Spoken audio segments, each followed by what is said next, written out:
Greetings, geeks. Welcome to episode 720 of Geeks in Space. I'm Rob Commander Taco Malda.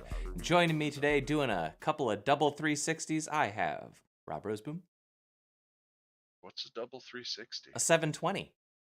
Oh. And Chris DeBona. What? This is episode 720, man. Oh, okay. You're Right. indulging in a bit of numerology. Yeah. You could have done a better job. I know. Look, I don't script this. Yeah. I don't know. I don't mess with numbers. It's some bad juju. You're more of a letters person. Yeah, I'm more of a letters guy. Do So you I'm loading include... the Wikipedia page on 720 while you guys. All right. Isn't that just a skateboarding trick where, like, if you're Tony Hawk, you do 2 turns? I know the 960 was the hard one. Yeah. I don't do any of What that. happened in 720? In the year 720? In the year 720. No, I don't have that date on my DVR, so I'm not sure. I'm still a little iffy on when we signed the Magna Carta. Look at that. There you go. Well, let's see. It's a pretty short list today. Yeah, it is. But the first one that we have on the list. 1215. So. What's that? In 1215, about 500 years after the planet Chiron readjusted to its new orbit. The idea, by the way, that we have moons in our solar system that we're still sort of tweaking their orbits as soon as, 720 AD is very disturbing. I don't know why. I'm like, I thought that shit was settled. You know what I mean? It seems like at that point, though, we still aren't like building good magnet. Like, we're not seeing all of the moons at that point, right? You're saying this is more of a measurement problem. Also, also the math I don't think is 100% done on all that. I mean, I just read a story yesterday now about how the expansion of the universe is suddenly sped up, and they're not exactly sure why. So they're trying to figure that out. That's true, which is exciting, and probably the next Nobel in that. I've never had a problem with any of that stuff. Like, I feel like there's just a fudge factor of all of that by 10%, 20%, whatever. Is the universe? Can't trust Wikipedia. If the universe is 6 billion years or 15 billion years, I don't know that it actually matters. Like, okay, so I don't know. If this was like in the middle of Sagittarius A star, sure, around that universe's butthole. Sure, but Sagittarius's beehole is notoriously next door. Next door, Mr. Moore. I think Rob nailed it, though. I think it's a measurement problem. It's hard. Sir, I protest. All right. It's probably a measurement. You can take it up with Neil deGrasse Tyson, the president of ruining fun. There's probably a variable that we're unaware of yet that we just haven't included. That's right. Yeah, the guy who was watching it, turns out he had terrible eyesight because it was 720 and everyone was basically a broken down husk of a human by the time they were 25. That's true. It's a little harder back then. Not entirely, but okay. More chance. When Roseboom was there, it was a lot better. Tell us about it, Rob. No, I'm just saying, like, he's an immortal being. The age at which people lived way back in the day actually was just about the same as ours. Most of those numbers are low because of mortality, childbirth. Yeah, childbirth was such a big Spoken deal. like a member of the ruling class. Look, man, if you're gonna lose half of your kids in your cast, if you're gonna lose half your kids in the first year, that's gonna throw off the averages. That's all. That's all he's saying. Strong word, okay. Okay. I had enough that I don't really know where all of them are at any one time. Right. And the wolves might have gotten a few, but just the slow ones. Yeah, not the ones that were good workers. Right. The fast, strong ones, the ones with a good voice. Right. They made it. Right. Strong haunches. Right. Haunches. Good bones and teeth. The scrappers. Clear humor. The scrappers made it. Yeah. Clear humors. Clear humor. Yeah. All right. I buy all of that. Okay. So the first one that we have on the list is just a funny one, but it's the one I have with scallops loving nightlights. And Rob, is this yours? Yeah. Run with it, man. So they've they figured out that things like squid, quite often, if you go fishing for squid, they'll use a lighted lure because they know they're attracted to those sorts of things. Ourselves, like I'm sure you knew someone who, when the smelt were running in Lake Michigan, would shine light into the water Sure. and catch them with a net. We've known lots of things are attracted to light for a while, Like the but now flying fish. so this actually started because they were trying to use it to catch crab. Crab and lobster, they thought that they designed a system that would attract those. And it didn't turn out too well for that, but they noticed while they're laying traps, all around the trap, it would be covered with scallops.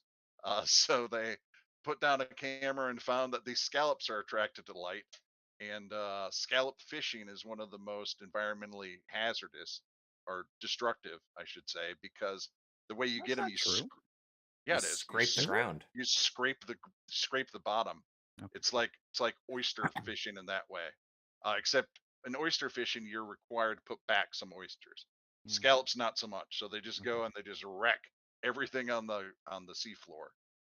But if they lay these lights out, a Oh, lot more efficient and a lot better for the environment. I found another video of it here. Yeah, That's exactly. He's a big scallop He's a big scallop. for our podcast listener. I'm trying hard not to make a joke about crabs. It was the Yeah. 70s. He was attracting crabs, but then he scalloped his way into our hearts. Yeah. That's For our right. podcast anyway- listeners, I just showed John Travolta dancing on Saturday Night Fever. I was a little disappointed that they weren't actual disco lights, though. Yeah. Well, Yeah, right. These are just like night lights. These are just underwater lights. look at that. Now, that said, It is that's neat. one John T. And- Scallop. And no glitter ball beneath it. I Right? was a little upset about that too. The only thing that I wonder about, and this goes, I don't understand the details of scallop fishing. So for that, I apologize. But it seems like if this works, this would be wildly efficient. Maybe perhaps dangerously efficient to the population. Well, we don't really seem to care about that too That's much. true. That's Bluefin tuna is on the verge of being wiped out in the Atlantic, yeah. but we really haven't slowed down fishing for it. So. No, that's true. All right, so everything is hopeless. Just so we're clear. Not necessarily hopeless. I mean, eventually there'll be famine and destruction once we've, ruined almost everything, and then we'll figure something out. That's what people do. Once Yeah, we man. let 500 million Why are you so against people people? starve. Oh, I'm sorry, I Yeah. forget. All right, cool. If I don't count, child poverty or child mortality, I get to increase my lifespans. It's probably the same thing, right? You know what Yeah. helps with child poverty? Feeding them? scallop. Those scallops. Yeah, there you go. Yeah. Imagine how much money impoverished children can make fishing for scallops now. They just need a light. Yep, just duct tape light bulbs to their foreheads. Go swimming. Yep. Yeah, I'm Good. not. Unlike Rob, I'm not proposing we send children down to the bottom of the ocean, lights but aren't strapped to you? them so that we could get scallops. I think mean, you might be. unless that's really what they want to do. Is it profitable? If the children sign a waiver, I bet it's All right. profitable. All right, I like that. If they I don't sign know. a I mean, waiver. if the private prison system has taught us anything, is you can make money off of all kinds of horrible things, right? Well, yeah. Everything's great. We're fine with all this. America. And it's even worse other places. Yay. Anyway, I liked that story. The videos are really cool too. It was a great story. There's the colorful underwater lights and all that. I like that. So let's see. The last street payphone in New York City has been removed, guys. So if you still have a pocket full of quarters, it's too late. I have a picture of it. This one interested me because I just assumed it was gone already. There you go. No, and that's happening right in the foreground in front of an Applebee's and a Jurassic World 3 Must be trailer. like Times Square or something, right? Let's see. I think it was on 745 7th 7th Avenue. So Yeah. not enough. Right? You're right, No, though. very far. It's I can't very imagine Oh, that no, there are it's- phone booths, but I remember even like the first time I went to Japan, like which had to have been like in the year 2000 or something. They had phone booths everywhere, and I was just like, wow, there are still this many phone booths here because I that think was those were suicide booths. oh, that's dark. Sorry. Who I am today. All right, you do you do you, man. But yeah, there were so many phone booths there back then, and this is even when they had started to fade here. Like they were Mhm. still commonplace, but you weren't seeing new phone booths being installed anywhere at that point. Yeah, and there used to be a fixture, at least around here, at most gas stations as Sure. well. There would be a phone, Yeah. not necessarily a booth, but a pay phone somewhere on the property, and not so much anymore. I don't think there are any around here anymore. Now I So think I they don't know even charge you if for air for your you're tires. if Yeah. you're Burning Man enthusiast. No. So in the Bay Area where I used to live, people would sometimes basically have their Burning Man stuff, but like just like in their yard or in front of their house or whatever. And in the industrial zone where my office was, off Linda Vista, near the recycling center. Oh, sure. Um, Recycling with I think he quotes. was the co-founder of Netgear, and now he's like a vintage VW enthusiast, and he's got a statue of Easter Island and a payphone, and I think they're all part of his Burning Man accoutrement. So Weird. here, I'll bring it up on the street view for you Ooh. because I can tell this is pretty important for you. We're dying here, man. Well, I mean, okay, so here we go. Let's close this pane. You're still showing Share us this giraffes. tab. There we go. So Oh, look at that. that is a Burning Man phone because I think it even says like nonsense in the title there. But then over here you've got a million old VWs back here and And an Easter Easter Island. Island head. Yeah. But Right. only the Nice. top half. Yeah, well, yeah. Well, that's all you need. I always like there's a meme that floats around, which is the Easter Island head sticking out of one end of the earth, and then the Stonehenge as the toes sticking out the other end of the earth. That always make me happy. That's pretty funny. Kind of like the Eternals. It's basically that. Huh. Let's see. Starliner finally Starliner got themselves docked up to the eye. Yeah, there you go. For some reason, that always tickles me. Very funny. Starliner docked their first capsule up to the ISS, and they brought with it the little Kerbal guy. I think this is adorable. I was just thinking that I had no idea. I'd never heard of Kerbal Space Program before I started watching Scott Manley. Oh, okay. And that's obviously his mascot. I've been playing it since it was, you could pay before, and they would charge you a graduated amount depending on how early you came. So you could pay less if you started early or something, or more. I don't even remember. For It was so much Kerbal? fun to play, though. Yes, Oh. before it was owned by whoever owns it now, and when it was just a bunch of scrappy Mexican software developers, right? So yeah, it was super fun, and this was before like so much. It was very basic back then. But yeah, it was really fun. Well, I'm glad that I always feel bad for people on the space station. Like, do they get to bring up their stuffies? Like, are Yeah. they? I would think that you'd want to cuddle a teddy bear upstairs. Is this like? Did you read the article? Is this like as kids, or you just brought it for fun? I think it was unrelated to anything logical, but I do think that it was meant to bait Scott Manley. Yeah, clearly. I mean, that's Scott Manley, catnip. Kerbal. Oh. Well, the only other thing that I had on the list today, besides the extended discussion of everything everywhere Wait a all at second. once, yeah, Maybe the Kerbal is a space tourist, and he paid $60 million to be there. that seems unlikely, but I'll buy it. That stuffy has more money than us. Just for the record. Oh, I hate that stuffy. He's plushier than me too. Look at the violence inherent in the system. That's right. Come and see the violence inherent in the system. The last one that we have on the list is the Thor Love and Thunder, the final long 2-minute trailer. I was mixed on it. Yeah. Parts of it, I was like, yeah, I'm so looking forward to this. And then others, I'm like,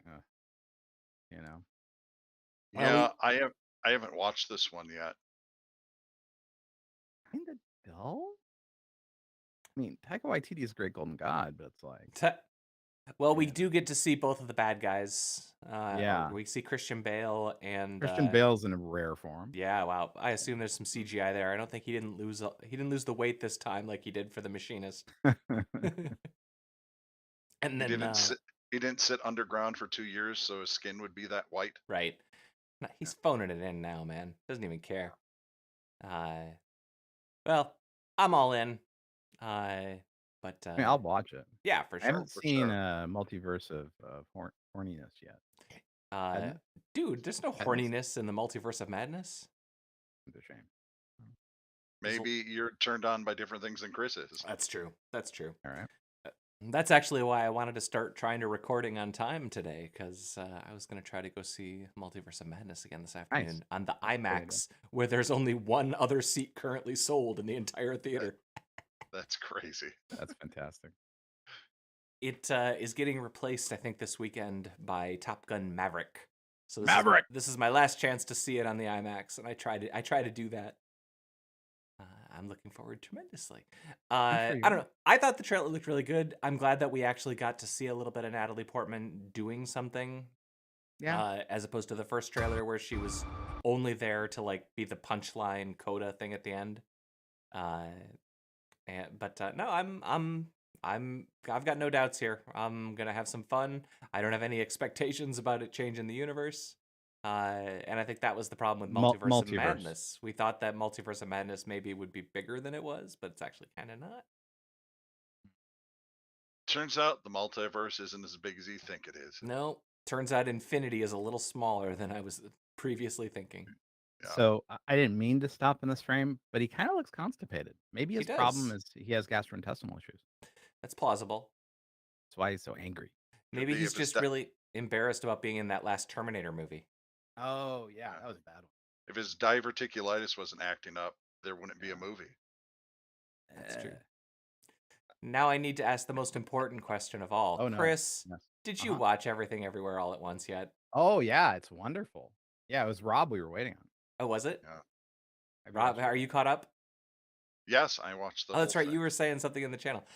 Is that not the most fun thing that you have seen in like forever? So I will say I like the whole movie quite a bit. But for me, Act 1 is so much better than any of the other acts. I think. Act 1 I absolutely adored. The rest is fine too. Yeah. But Act 1 in particular is great. There were so many awesome little ideas and weird quirky things going on. I love the idea of sort of like the improbability engine, like from Hitchhiker's Guide in the Galaxy, that's how you access these other things through improbable events and stuff. That I thought that was awesome. Yeah, to our podcast listener, there's no way we're going to continue without spoiling the fuck out of this movie. So if you haven't seen Everything Everywhere All at Once, what are you even doing? Hang up, say goodbye. Go watch it instead. The hot dogs. The hot dog fingers. So I watched. Kind of grossed me out, but at the same time, the monkey scene. Yeah, that made it justifiable, right? Like and what's funny is that like the hot dog fingers were stupid on the face of it. That's a stupid idea, but their function in the story was the mustard.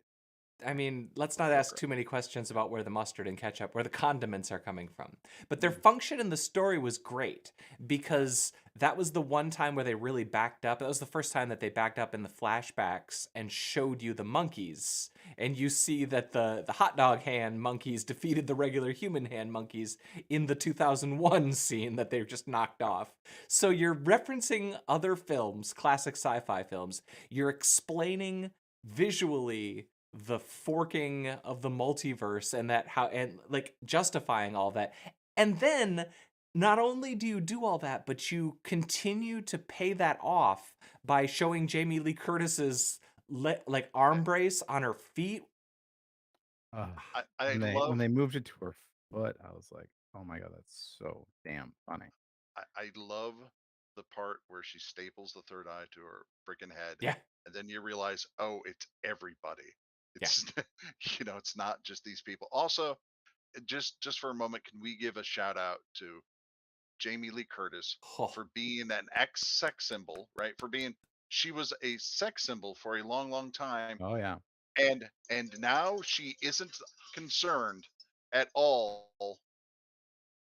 with looking like an old woman looks. like a normal You know what I grandma. mean? She's done nothing to, yeah, nothing crazy to her face. She Yep. has just decided I'm going to age gracefully and do roles like this, which doesn't happen a lot in movies that you see. It can happen for dudes, but not so much for women. And Wow. I really appreciate that she's just like, I'm not going to do anything crazy to my face. I'm just going to be a good actress, and she's great in And it. she's great in this movie. Yeah. Wonderful. Now, Kat said that this is the first time that Michelle Yeoh was the #1 lead of a movie ever, which that boggles my mind. Is that true? I like that almost. She's been in a million movies, but she might not have ever been the lead. Okay, I'm going. Yeah, through the list. you certainly should. I mean, she's had a good 15, 20 years of being the mom or the matriarch Or for a part of a bunch. team. Yeah. But she's always the #2. I guess. Yeah. So if you haven't seen it, go watch it. It's one of the better movies I've seen in a very long time. I can't tell you a movie that I came out of the theater that I watched in my living room this time, but was just happy that somebody made that. Like Yeah. they took I think my line on it was they dropped the mic on the multiverse. They They're really did. we get it, man. The multiverse is is the new vampires or the new zombies. Like it's just every movie's got multiverse in Yeah. it now. They made the multiverse and everything bagel to show you how stupid it is, and you love it. Yeah. You love that it is an everything And bagel. also, can we just take a minute and say short round / data? What a guy. Right? What an actor. Holy crap, man. He was awesome. The way that he's switching back and forth between the Prime Oh, universe and sort of the wow, Clueless, man. but also he's the dude who's figured it out, right? He's the guy Yeah. who she has to learn from him in order to figure out how to make sense of the nihilism that Joy has embraced. I don't know, man. I thought this is as good as movies get, and maybe for no other reason than that this is a story that cannot be told except in film. You can't write that movie, that story in books, because the power of it is the kung fu and the references, the references to 2001. It is self-aware that it is doing something with film, and just extraordinary. I'm shivers up and down my spine. Watched it twice. Will happily watch it again this week. And I will say it is better the second time through, even because everything in that third act where she's like doing things and making everybody's lives better, all of it is set up. All of those characters and their little things are hinted at in the beginning. That is some genius script writing. That is some genius directing. That is not going to win any of the Oscars and is going to be better than 9 of the 10 Oscar movies this year. I bet you. Wait a second. So I looked up Wyman and I'm reading about him, right? He was like a James Bond. choreographer for a while, right? Like a Well, fight choreographer. yeah, he's a stunt coordinator. And he worked on the one with Jet Li, which is like Yeah, the multiverse which brother. is like Yeah. this. Yeah. So, but his lawyer is Jeff Cohen, who was Chunk in The Goonies. I'm Oh, like, what a small town Los Angeles can be. Right? Anyway, I just got to go to my lawyer. You know, the guy who I also starred in a classic 80s adventure movie with. quote, he's my Goonies brother. In fact, the producer of Everything Everywhere All at Once told me a funny story the other day. He said never in his life did he think he'd have to talk to Chunk to get Data to be in his movie. That's glorious. Gosh. Tomorrow, I think Obi-Wan comes out. uh-huh. You know, can we not talk about this next to such a great movie like Everything You're Everywhere afraid All it's at going to Once? taint it? Yeah, let's let them have their own day. And actually, my wife said the same thing. I was like, "Do you want to watch something else?" She's like, "No, I want this to settle I'm in." gonna savor it. And she said the same thing after Into the Spider-Verse. She's like, "I'm full. Yeah. This was wonderful. I don't want to taint it. So let's not taint it. Let's sign off." All right then. Chris has spoken. Fare thee well, Chris DeBona. Fare thee well, Mr. Malden. And also you, Rob Roseboom. Bye. That was episode 720 of Geeks in Space. I hope that you didn't. I hope you stuck the landing. I was Rob Commander Taco Malda. See you Friday, where I guess we'll be allowed to talk about Obi-Wan. Bye.